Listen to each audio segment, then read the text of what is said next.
Hello, for today's video, we will be talking about speed. Speed is a scalar quantity that refers to how fast an object is moving. It is the rate at which an object covers distance. Mathematically, speed is equal to distance divided by time. Or in symbol,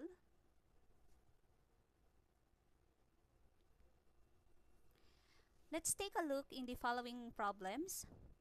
For number 1, a car travels a distance of 540 kilometers in 6 hours. Calculate the speed of the car. So we're going to identify the following variables in this problem. Okay. 540 kilometers. The unit of measurement is kilometer. So therefore, this is for distance. So distance is equal to 540 kilometers. Okay, another is 6 hours.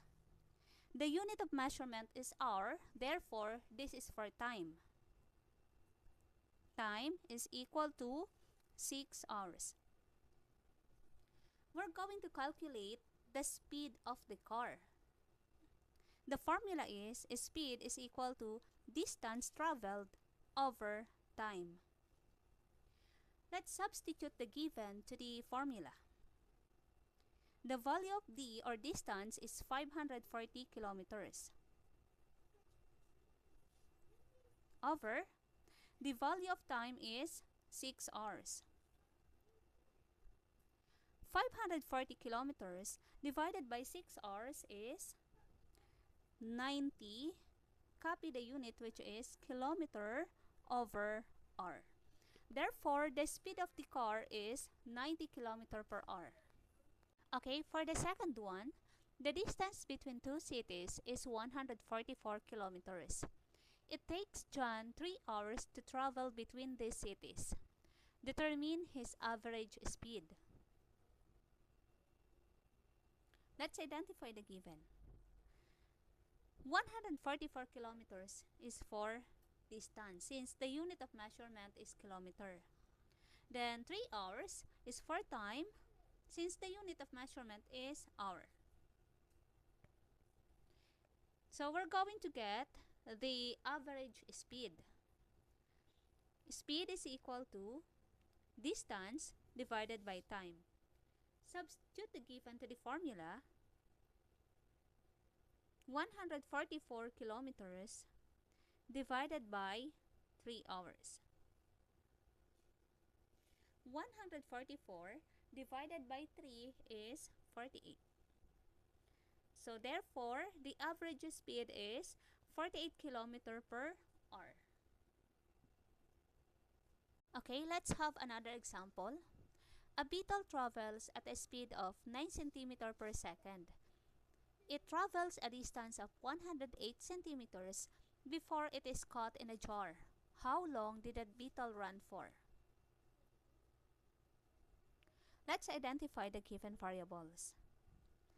9 centimeter per second. The unit of measurement is centimeter per second. Therefore, that is for speed. Another variable is 108 centimeter. The unit of measurement is centimeter. So this is for distance. That's the distance covered by the beetle. We're looking for the time. So how long did the beetle run for?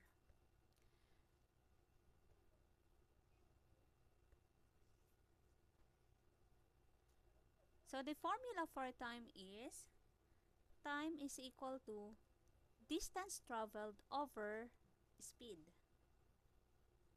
Let's substitute the given to the formula.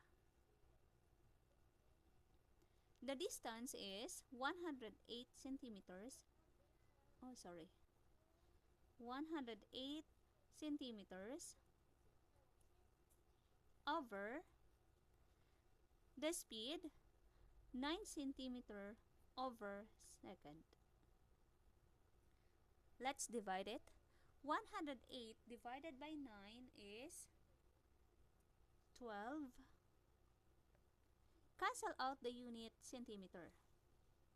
So therefore, the time it takes to run is 12 seconds. A train travels at a speed of 20 meters per second and travel a distance of 3,200 meters.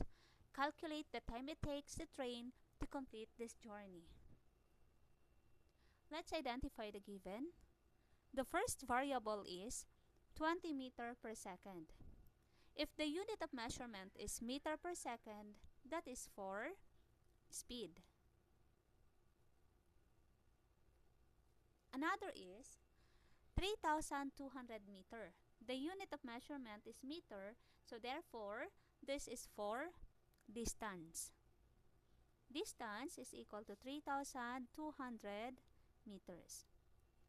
Okay, again, we're looking for the time. The formula for time is equal to distance divided by speed. Substitute the given to the formula. 3,200 meters divided by 20 meter per second. 3,200 divided by 20 is 160.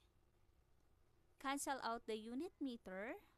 So therefore, time is equal to 160 seconds.